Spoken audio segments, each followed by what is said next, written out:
ایک سبق آموز کہانی۔ دکان بند ہونے میں صرف چند منٹ باقی تھے۔ قصاب دن بھر کی تھکن سمیٹ رہا تھا کہ اچانک ایک عورت جلدی دکان میں داخل ہوئی۔ کیا آپ کے پاس کوئی مرغی باقی ہے؟ قصاب نے فریزر کھولا اور آخری بچی ہوئی مرغی نکال کر ترازو پر رکھی۔ جی ہاں، یہی آخری ہے۔ ترازو نے تقریباً 1.5 کلو وزن دکھایا۔ عورت نے مرغی کو غور سے دیکھا، پھر بولی، کیا اس سے بڑی کوئی مرغی بھی ہے؟ قصاب ایک لمحے کے لیے سوچ میں پڑ گیا۔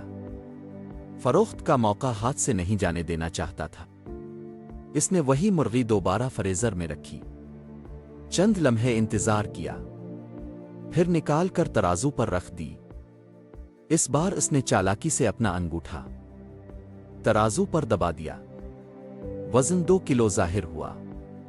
عورت کے چہرے پر مسکراہٹ آ گئی۔ بہت خوب، پھر مجھے دونوں مرغیاں دے دیجیے۔ یہ سنتے ہی قصاب کا رنگ الفاڑ گیا۔ اس کے پاس صرف ایک ہی مرغی تھی۔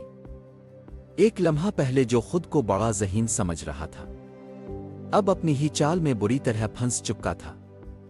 جھوٹ کا سہارا لے کر چند روپے زیادہ کمانے کی کوشش نے اسے ایسی شرمندگی میں ڈال دیا جس سے نکلنے کا کوئی راستہ نہیں تھا۔ عورت نے نہ بحث کی، نہ الزام لگایا، نہ غصہ کیا۔ اس نے صرف ایک جملہ کہا اور سچ خود بے نقاب ہو گیا۔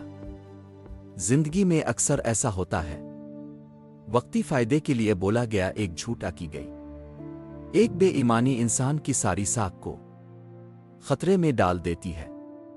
یاد رکھیے، دولت دوبارہ کمائی جا سکتی ہے، لیکن کھویا ہوا اعتماد واپس حاصل کرنا بہت مشکل ہوتا ہے۔